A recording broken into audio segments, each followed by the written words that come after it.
হাতিরঝিল রাজধানীবাসীর কাছে অত্যন্ত সুপরিচিত একটি স্থানের নাম। রাজধানীর ফুসফুস বলেও এই হাতিরঝিলটি পরিচিত। 2013 সালে ঢাকা সিটি কর্পোরেশন এই প্রকল্পটি হাতে নেয়। এই 2013 সালে পূর্বে এই হাতিরঝিল ছিল চুরি, ছিনতাই, মাদক কারবারের একটি আখড়া। তো এই প্রকল্পটি হাতে নেওয়ার পরে রাজধানী একটি নতুনত্ব লাভ করে, যা হয়ে ওঠে যোগাযোগের মাধ্যমে ঢাকা উত্তর এবং দক্ষিণ সিটি কর্পোরেশনের যোগাযোগের অন্যতম একটি প্রধান মাধ্যম। এবং রাজধানীর জ্যামজট প্রচুর পরিমাণে কমে আসে এই হাতিরঝিল প্রকল্পের কারণে। এবং রাজধানী পায় একটি নির্মল জলাধার এবং একটি আবহাওয়ার একটি পরিবেশ, যার দুই পাশ জুড়ে সারি সারি বিল্ডিং হাতিরঝিলকে করেছে আরও সুশোভিত।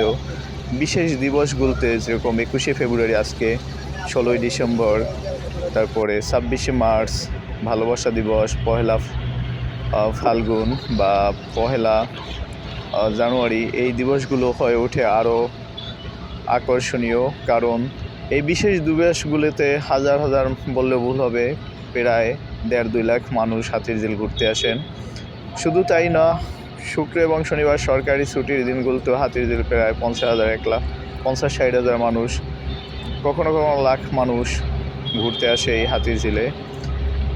এছাড়াও নিত্যদিন বা প্রতিদিনই আপনার এখানে 10-20 হাজার মানুষ ঘুরতে আসে। এটি এখানকার অত্যন্ত সাধারণ ব্যাপার।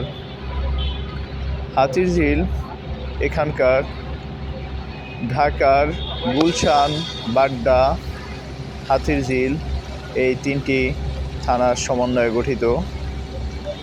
আর হাতিরঝিল, রামপুরা এবং গুলশান, বাড্ডা এবং এফডিসি, কারওয়ান বাজার, মগবাজার, এগুলো থেকে এই জায়গাগুলোর লোকজন এখান থেকে ওয়াটার ট্যাক্সি বা ওয়াটার বাসে করে ডেইলি যাতায়াত করে থাকেন। প্রতিদিন এখানে যে মানুষগুলো ঘুরতে আসেন, তারা এখানকার মাঝখানে জলাধার এবং দুই পাশে সুন্দর রাস্তা এবং হাজার হাজার গাড়ি ডেইলি যাতায়াত করে, যা খুবই সুন্দর। এখানকার পাশের বিল্ডিংগুলো ফ্যান বা এসি চালানোর দরকার হয় না, এত সুন্দর বাতাস পাওয়া যায়। রাজধানীতে বসবাস করে মনে হয় না যে এই যান্ত্রিক কোলাহলের শহরে তারা বসবাস করছেন, কারণ সেখানে কক্সবাজার সহ বিভিন্ন সমুদ্র বা নদী পাড়ের যে ভিউ, সেরকম একটা ভিউ পাওয়া যায়। এখানকার বাসা ভাড়াগুলো অত্যন্ত এক্সপেন্সিভ, মোটামুটি যদি বলি 40-50 হাজার মিনিমাম এরকম। কারণ এখানকার বাসাগুলো সচরাচর খালি হয় না, যারা আসেন তারা সহজে বাসাগুলো ছাড়েন না। অনেকে এখানে ওয়াটার ট্যাক্সিতে করে যাতায়াত করেন। ফাল্গুনের দৃশ্যগুলো খুবই সুন্দর, খুবই সুন্দর, আপনাদেরকে দেখানোর চেষ্টা করছি। আপনাদের যদি আমাদের চ্যানেলটি ভালো লাগে, দেশ ও বিদেশের বিভিন্ন জায়গার নান্দনিক দৃশ্য দেখতে চান, তাহলে আমাদের চ্যানেলটি সাবস্ক্রাইব করুন। আর যারা ইতিপূর্বে সাবস্ক্রাইব করছেন তারা লাইক করুন, কমেন্ট করুন, শেয়ার করুন। আমরা ইতিপূর্বে 8টি দেশ ভ্রমণ করছি, তাই আমরা লোকাল ভিডিওর পাশাপাশি ইন্টারন্যাশনাল ব্লগগুলো করে থাকি এবং বিভিন্ন বিষয়ে তথ্য দিয়ে থাকি। এবং দেশ ও বিদেশের সুন্দর সুন্দর জায়গাগুলোর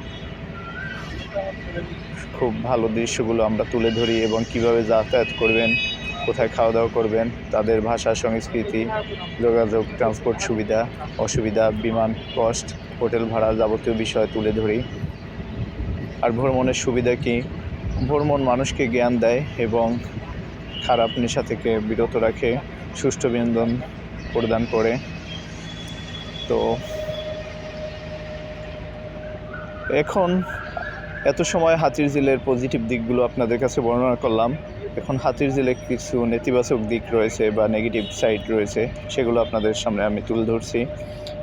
হাতিরঝিল এই প্রকল্প চালু হওয়ার পূর্বে এখানে মাদক, চোরাকারবারি এবং চুরি ছিনতাই ব্যাপকভাবে লেগেছিল। এই প্রকল্পটি চালু হওয়ার পরেও রাত যত গভীর হয়, ঠিক অপরাধ তত বেড়ে যায়।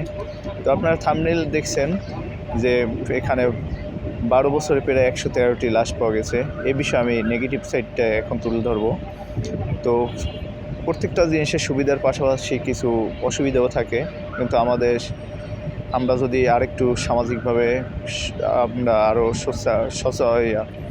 সতর্ক থাকি, তাহলে এগুলো কমে আসবে। অপরাধ তো আর জিরো করা সম্ভব না, কিন্তু কমিয়ে আনা সম্ভব। 2013 সালে প্রকল্পটি চালু হওয়ার পর থেকে আজকে অবধি আমি যতটুকু তথ্য পেয়েছি গণমাধ্যম থেকে এবং দৈনিক নিউজ থেকে, তো 113টি লাশ পাওয়া গেছে। এর মধ্যে বেশ কয়েকটি হচ্ছে সুইসাইড, কয়েকটি হচ্ছে ইনস্ট্যান্ট হত্যাকাণ্ড, কয়েকটি হচ্ছে দূর থেকে হত্যা করে এনে এখানে লাশ ফেলে দেওয়া। যেরকম দিন পর আগেও পুলিশ প্লাজা সংলগ্ন একটি ব্রিজ থেকে এক তরুণীর লাশ ফেলানো হয়। সে ঘটনাটা ছিল ওই তরুণীকে আগে রেপ করা হয়, রেপ করে তারপরে তার লাশ কয়েকটি যানবাহন ট্রান্সফার করে তারপরে এখানে ফেলানো হয়। তো এখানে একাধিক সাংবাদিককে হত্যা করে এখানে তাদের লাশ ফেলানো হয় এবং এই 12 বছরে 13 সাল থেকে এই 25 সাল পর্যন্ত প্রায় 113টি লাশ পাওয়া গেছে এখানে। তো আমি সিঙ্গাপুরে ভ্রমণ করছি। সিঙ্গাপুর দেশটাকে বলাই হয় সিঙ্গাপুর সিটি, কারণ সিঙ্গাপুর সমস্ত দেশটাই একটা সিটি। সেখানে রুরাল বা গ্রামীণ কোনো এরিয়া নেই। সমস্ত সিঙ্গাপুর বাথরুম ব্যতীত সব জায়গায় সেখানে সিসি ক্যামেরা আছে। তো আমরা শুধু হাতিরঝিলটাকে আমরা সিসি ক্যামেরার আওতায় আনতে পারি। আইনশৃঙ্খলা বাহিনী চেষ্টা করলে আরেকটু সতর্ক থাকলে এই অপরাধ বা ক্রাইম কমানো সম্ভব। তো সিসি ক্যামেরার আওতায় থাকলে এই ক্রাইমগুলো অনেকাংশ কমে যাবে এবং পেট্রোলিং টিম তাদের আইনশৃঙ্খলা বাহিনীর তদারকি করে, কিন্তু এগুলো আরও বাড়াতে হবে আর চেকপোস্টগুলো আরও সচল হতে হবে। যদিও ব্যস্ততম জায়গা, গাড়ি থামিয়ে প্রত্যেকটা গাড়ি চেক করা সম্ভব না, কিন্তু সিসি ক্যামেরা থাকলে এই অপরাধ এবং লাইটিং ব্যবস্থা আরেকটু উন্নত হলে অপরাধ কমে আসবে। কারণ আলোতে অপরাধ করা এবং সিসি ক্যামেরা থাকলে সেখানে সেটা মার্ক বা চিহ্নিত করা সম্ভব হবে। তো